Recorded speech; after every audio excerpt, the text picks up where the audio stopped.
Interest groups. An interest refers to a policy goal.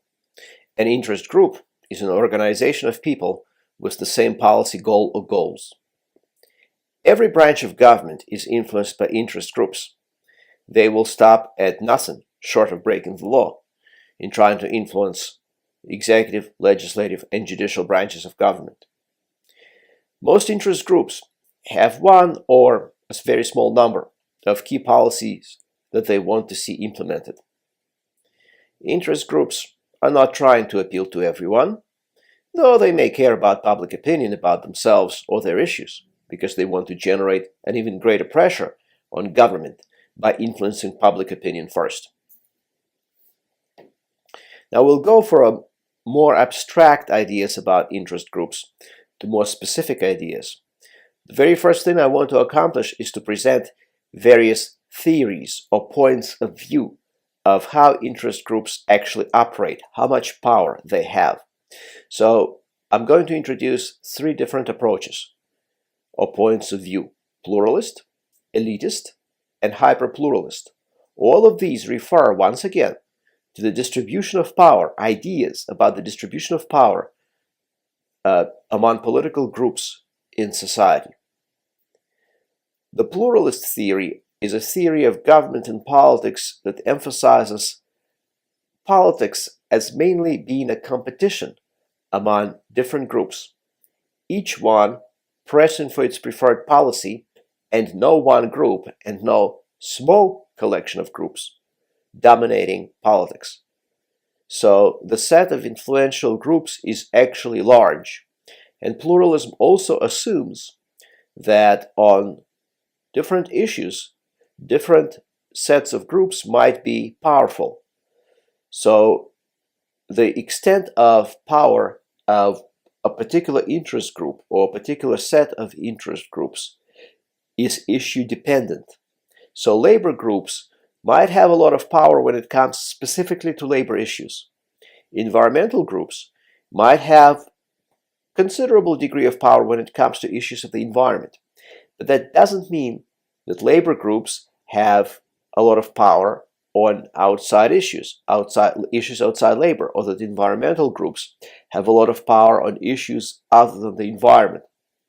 So according to this theory, the power of interest groups tends to be issue specific, and the political power is distributed quite widely among many different groups. The alternative to pluralism is the elite theory. This is a theory of government and politics that contends that societies are divided along class lines, that an upper class or elite will rule irrespective of any formal niceties of governmental structure. So under elite theory of interest groups, only a handful of groups will dominate politics. You can organize government however you want. The few will always dominate. So if you apply this specifically to interest groups, you would have to say that only a few groups have real power. Now, how few is few, we do not know. But it's a relatively small number. So while in the United States there may literally be thousands of different interest groups, in actuality it will be a small number, a handful, maybe a dozen, maybe 2 dozen groups that have virtually all of the influence. Rich, skilled, numerical minorities. What have they got? They've got money, political expertise, access, and this is how they get things done for their own benefit. A hyperpluralist theory is a theory of government and politics that asserts that groups are so strong that government is weakened. Hyperpluralism is an extreme, exaggerated, or perverted form of pluralism. It's a little bit like trying to press all the keys on your keyboard when you type. You'll get gibberish, right? So if all the interest groups are pressing for their interests, what do you have? You have a lot of noise, but you do not have coherent government policies coming out on the other end. So whatever it is that government does, it's not very meaningful because all kinds of interest groups are pursuing all kinds of divergent interests. There is not a harmony, there is not a melody, there is no coherence. There's just a cacophony of different policies coming out. A tax code is an example. Our tax code is thousands of pages long, and it seems to have no underlying purpose, no rhyme or reason to it. It simply is a collection of various interests, various exemptions, deductions, subsidies, qualifications that various groups have persuaded Congress to include. And why would Congress go along? Well, because it cannot resist the pressure of interest groups, and also because it has an incentive, because if it doesn't give loopholes and exemptions and deductions and subsidies, then what use is it? But if it does, it can always try to manipulate interest groups by threatening explicitly or implicitly to take away those loopholes, exemptions, deductions, subsidies, etc. So there's a relationship of kind of mutual dependency between interest groups and Congress. So it's quite interesting. Some have argued that in fact we are a hyperpluralist country. How do interest groups make their interests known? A lot of it is done through lobbying. Professional lobbyists are now required to register with the federal government if they're lobbying the federal government. And lobbyists are hired based on their knowledge, expertise, experience, and the term comes from the word lobby, because lobbyists literally used to wait for members of Congress in the lobby of Congress, and then they would ambush them, so to speak, and try to persuade them why Congress should pass certain laws and not others. Today, the system is much more organized, and usually the meetings are by appointment. So lobbyists are hired by interest groups to lobby on behalf of their interest groups' interests. And specifically, interest groups can also try to put pressure on Congress and President and even the judiciary by influencing public opinion. For example, they can send out various informational and propagandistic materials to the public. They can also rate members of Congress and President on how well or how badly they have supported the issues important to a particular group. So there's a variety of techniques. Now, what you see here is the so-called Iron Triangle, whereby interest groups, members of Congress, and bureaucracy form this governing triumvirate. So there are three parts, obviously, three sides to this triangle. And interest groups provide electoral support to members of Congress, particularly members of the key standing committees from whom they expect favorable policy. And obviously, if they provide electoral support, they usually get those friendly policies back as a payback from members of Congress. And bureaucracy is important because it actually has to implement those policies. And Congress has some control over bureaucracy because it controls its funding, right? And it controls its jurisdiction and purpose. So funding and political support from Congress are important to bureaucracy. And of course, in return for funding and political support, bureaucracy will implement policies in a way that Congress wants them to be implemented. Remember, many laws passed by Congress are vague and subjected to more than one interpretation. Bureaucracy has quite a bit of discretion in implementing many policies. So once again, there's a symbiotic and mutually dependent relationship between Congress and bureaucracy. And there's also a symbiotic, mutually dependent relationship between interest groups and bureaucracy, because bureaucracy regulates the industries that are represented by interest groups, right? So the Food and Drug Administration may be regulating the meatpacking industry, or the Securities and Exchange Commission may be regulating Wall Street. What do industries want? Low regulations, low fines when they do break those regulations, when they go beyond them, right? So low regulations and special favors. And of course, interest groups can provide congressional support via lobbying, which would be favorable side benefit to bureaucracy. And also interest groups can help out bureaucrats. If a bureaucrat decides to leave the government service and work for more money in the private sector, where might he go? He might go into the industry which he or she used to regulate. Because if you work with the Securities and Exchange Commission and you have expertise in money and banking, you leave government, where would you go? You would go into money and banking, into the industry that you used to regulate, right? And if you were Food and Drug Administration and you were regulating the pharmaceuticals industry, working for $80,000 a year, after you leave the government, you go to work for the pharmaceutical industry, and God knows as who, maybe as a lobbyist, and you get paid like $2 million a year.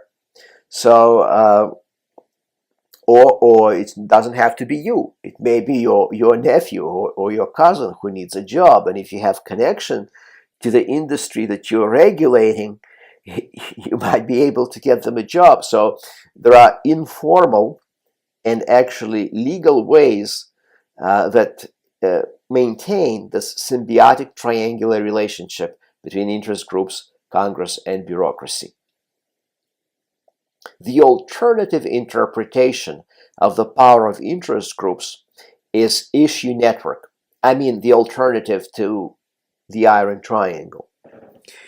Under this setup, interest groups continue to influence Congress, just as previously described under Iron Triangle.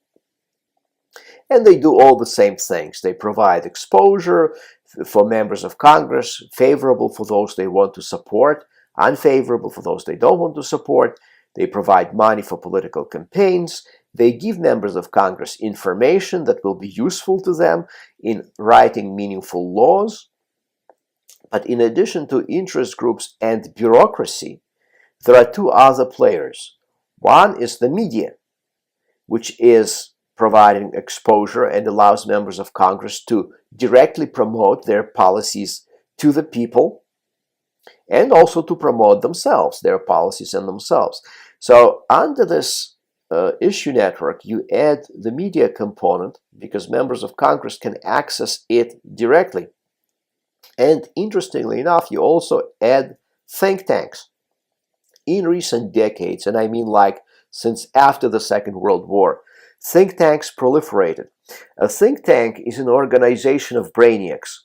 These are people with PhDs, maybe with law degrees, so professional thinkers who have a lot of expertise in a particular policy area or range of related policy areas. And so their purpose is to develop policies that usually tend to favor a particular ideological perspective and or particular type of interest. So there are many interest groups, there are many think tanks, and they generate information. And through their information generation, through the studies that they conduct, they provide legitimacy or legitimatization to the policies that are being pushed in Congress. Right? So, for example, there are conservative think tanks like the American Enterprise Institute and the Heritage Foundation. And they tended to push conservative policies. For example, in recent years, American Enterprise Institute has been responsible for a lot of conservative or hawkish, aggressive foreign policies. And then there are liberal institutions like Center for American Progress or the Brookings Institute. And there are libertarian ones like the Cato Institute or the Reason Foundation. And libertarian ones, of course, would push for libertarian policies like no government intervention into the economy, as few regulations as possible, nearly absolute personal freedom, etc. So, because many industries decided to subsidize these think tanks, how do they get their money? Well, because they are, in fact, paid for by various interests to promote ideological perspectives that favor those interests. So businesses, for example, are behind conservative and libertarian think tanks. And all in all, we consider this issue network as a more flexible interpretation of the policy-making influence on Congress. So it's not just interest groups and bureaucracy, it's also think tanks and the media. And in recent years, this perspective became popular, and I think that we should take it as more valid, this is just my conclusion, and that of a number of scholars who accept this perspective, that this perspective is more accurately describing what's actually happening. Because the Iron Triangle perspective was actually formed for the pre-television, pre-internet age, and pre-age of vast proliferation of think tanks. I think it is fair to say that given the vast media landscape in the 21st century and the vast array of think tanks that we actually have, and a staggering array of them, we need to consider their influence as separate influence and therefore included into the symbiotic relationship, which had previously included only interest groups, Congress, and bureaucracy. Now, moving on, what are the various types of interest groups? There is no one exact way to classify them. The classification I have here is at least as good as any other. First and foremost, there are business interest groups. I think that all three perspectives, elite, pluralist, and hyperpluralist, would agree that business groups are very powerful groups. We can identify, for example, the United States Chamber of Commerce, the Business Roundtable, the American Petroleum Institute as being among the most powerful business interest groups, if not among the most powerful groups in the country. So the United States Chamber of Commerce, which was formed in 1912, as a counterbalance to the labor movement. In fact, President Taft actively pushed for its creation. The United States Chamber of Commerce has been incredibly active in promoting issues such as free trade, in promoting issues like reduction of regulations on business, and in resisting in recent years the healthcare reform, which President Obama was able to, in fact, successfully push. Now, Business Roundtable is also interesting, but it's a little bit different because the United States Chamber of Commerce is vast. Business Roundtable is very small. It represents only the CEOs of the largest corporations, like 30 largest corporations. But it's immensely powerful because the largest corporations like Apple, Microsoft, Facebook, General Electric, they have market capitalization values that are in some cases go into the hundreds of billions. This is not a joke. This is actually real. In 2016, I looked up Apple market cap, and it was like over $520 billion. And some people were already talking about Apple someday being a trillion-dollar company by market cap. So it's huge.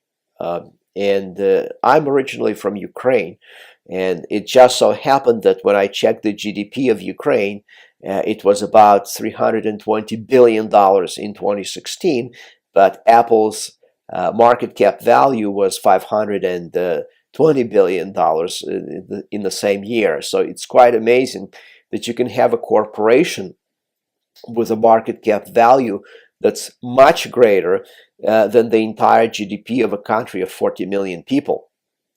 So major corporations, gigantic corporations, even though they are few in number, relatively speaking, are incredibly powerful. And Business Roundtable is made up of the CEOs of these corporations. American Petroleum Institute, I bring this up because American oil companies, while always powerful, have become, I think, even more powerful in recent years because of the discovery of, you guessed it, a lot of new deposits of shale oil and the implementation of horizontal drilling, which made the United States the largest producer of both natural gas and oil in the world. Yes, the United States produces more oil now than either Russia or Saudi Arabia. It's quite amazing. There are also labor groups, and labor groups very frequently compete with business groups because of their naturally divergent interests. What does labor want? More money and better working conditions. What does business want? The business wants to spend less money on labor because for most businesses, labor costs are the lion's share of their costs. So clearly they want to cut those costs and labor wants to increase them. That's why they often clash. Examples of labor groups would be AFL-CIO, one of the oldest. It stands for American Federation of Labor, Congress of Industrial Organizations. It's an umbrella union which includes many different unions. Culinary union, like in Las Vegas. Many different teachers' unions around the country. So labor is all about labor issues. And I think it's important to point out that while business and labor naturally conflict, sometimes they also cooperate. Why? Well, think about this. Labor would not have much use, labor unions would not have much use without business. If there are no jobs, if businesses cannot create jobs, what good is labor? So labor wants businesses to at least continue to exist and to expand if possible. And this is quite interesting when you consider this mutual connection between business and labor in contrast to environmental groups like the Sierra Club or the Audubon Society. So the environmental groups care about the environment. And because they do, some of them see any economic development as being detrimental to the environment. And in fact, logically, they have a point, because any development of business encroaches on the natural environment and often leads to serious environmental consequences. An example would be environmental groups' resistance to the Keystone Pipeline, which is a pipeline running from Canada to the United States. And what they wanted to actually do in recent years was to extend this pipeline so it would go all the way from Canada to the Texas refineries on the Gulf Coast, because those refineries have excess capacity so that more of the Canadian oil could be refined and thus more oil would be on the market, further depressing the price of oil and making gasoline cheaper for all of us. Now, environmental groups opposed it, but both business and labor groups favored it because it's money for business and it's jobs for labor. So it's quite interesting, because while labor in environmental groups are usually closely affiliated with the Democratic Party and with liberal ideology, on economic issues, it often happens that labor and environmental groups break ranks. Okay, so you see the irony here, despite labor's and environmentalists' close connection to liberalism and to the Democratic Party, when it comes to bread and butter issues, sometimes they just cannot agree because they have inherently different interests. Professional groups include groups like the AMA, American Medical Association, the Bar Association, the American Association of University Professors. So let's consider these. The American Medical Association is one of the most powerful in the country. It is an association, obviously, of medical doctors. Traditionally, it has been dominated internally by specialists, particularly from rural areas and suburbs. So it tended to overrepresent the interests of the doctors who were more well off, because specialists are paid better than generalists, and suburban doctors get more money than county hospital doctors. So the AMA, for the longest time, opposed socialized medicine. They opposed so-called public option, that is to say, healthcare for all, government healthcare for all. The Bar Association, if you recall, was created in 1878 1 year after Mann versus Illinois, and its initial purpose was to overturn that particular Supreme Court ruling. And Bar Association is the largest association of lawyers in the country. Now, while both lawyers and doctors are professionals and both are paid well, doctors on average edge out lawyers in terms of remuneration. What I'm saying is doctors are usually paid more. There is a conflict, obvious, between these two groups because lawyers are often chasing doctors. So clearly, when it comes to issues like medical malpractice insurance, the AMA wants limits on how much money its doctors can be sued for in case of malpractice. But lawyers do not want any limits to malpractice lawsuits because if you impose limits, you limit their salaries, you limit the amount of fees that they can take as a result of settlements stemming from these malpractice lawsuits.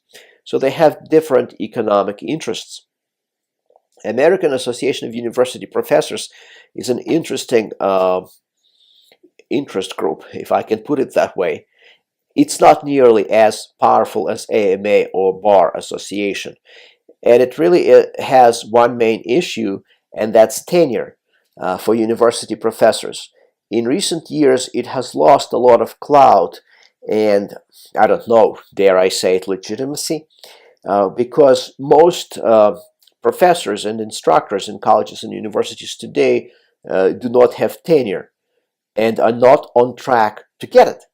So about 55 to 60% are actually part-time, non-tenure track professors or full-time contract hires that do not have tenure. So what does tenure means? Tenure means never having to say you're sorry. Tenure means a job for life. Once you get it, you can't be fired unless you really mess up. Interestingly enough, AAUP has been focused on this issue, has been pushing for tenure, but the truth of the matter is that colleges and universities and also governments, state governments that have to pay, local governments that have to pay for colleges and universities want to reduce tenure because hiring non-tenured professors is much cheaper because you don't have to pay benefits and you don't have to pay as much in salary, and it's easier to get rid of them if you don't like them. So AAUP doesn't have, I think, as much clout as AMA or Bar in our society. Demographic groups are those groups that promote the interests of a particular demographic. Clearly, I think the most famous is the AARP, American Association of Retired Persons. AARP has over 40 million members, and it's very focused, I think, on the two issues that are most important to senior citizens, Medicare and Social Security. Because of its large membership and focus and experience, it has been able to successfully push for the rights and privileges of seniors. Other demographic groups include NAACP, National Association for the Advancement of Colored People, which was formed during the first decade of the 20th century in New York City and soon became a very important organization responsible for pushing the interests of minorities, particularly African Americans. National Organization for Women is a group that represents women, so a large group and a liberally oriented group.